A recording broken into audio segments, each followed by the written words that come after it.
அடுப்பில் வானல் வச்சுட்டு வானல் நல்லா சூடான பிறகு கடலை எண்ணெய் ஊற்றிக்கோங்க. கடலை எண்ணெய் நல்லா சூடானதுக்கப்புறம் கொஞ்சமாக கடுகு போட்டுக்கோங்க.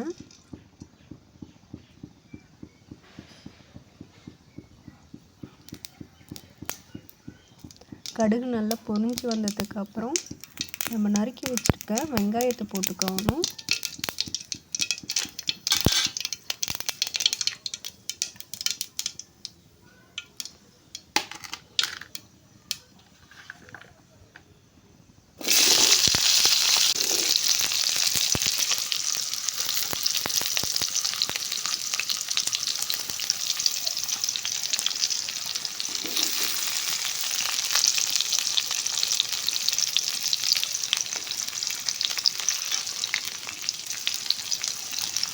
வெங்காயத்தை போட்டதுக்கு பிறகு நல்லா வதக்கணும்.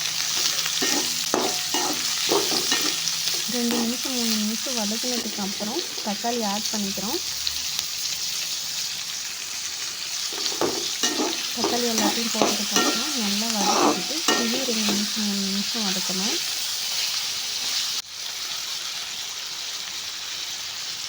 எல்லாத்தையும் வதக்கினதுக்கு அப்புறம் கருவேப்பிலை ஆட் பண்ணிக்கிறோம்.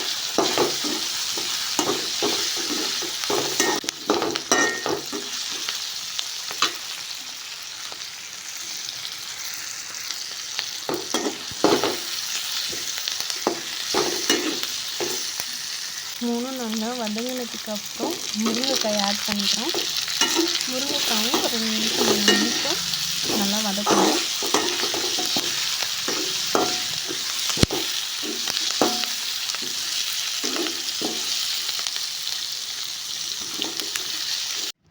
துவரம்பருப்பை வேக வச்சு அதை கடைஞ்சி வச்சுருக்கோம். அந்த கடையில் கொஞ்சமாக மஞ்சள்தூள் ஆட் பண்ணி அதை நல்லா கலக்கி விடுங்க.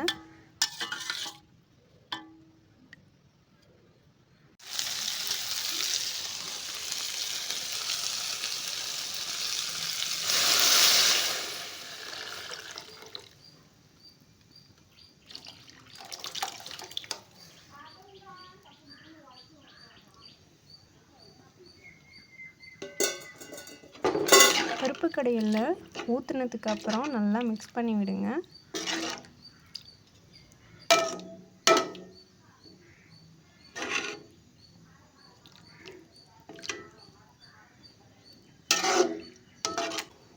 நமக்கு தேவையான உப்பும் மிளகாத்தூளும் ஆட் பண்ணிக்கோங்க.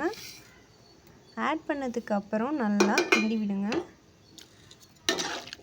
இந்த மிளகாத்தூளில் மல்லித்தூள் மிக்ஸ் பண்ணியிருக்கோம். நீங்கள் மல்லித்தூள் தனியாக போட்டுக்கலாம். கொதித்து வர டைமில் மாங்காவை ஆட் பண்ணிக்கலாம்.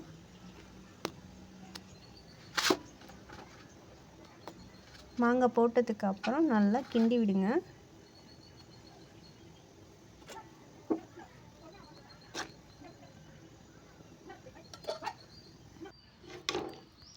கொதிக்க வச்சு இறக்குனதுக்கப்புறம் ருசியான மாங்காய் முருங்கைக்காய் சாம்பார் ரெடி.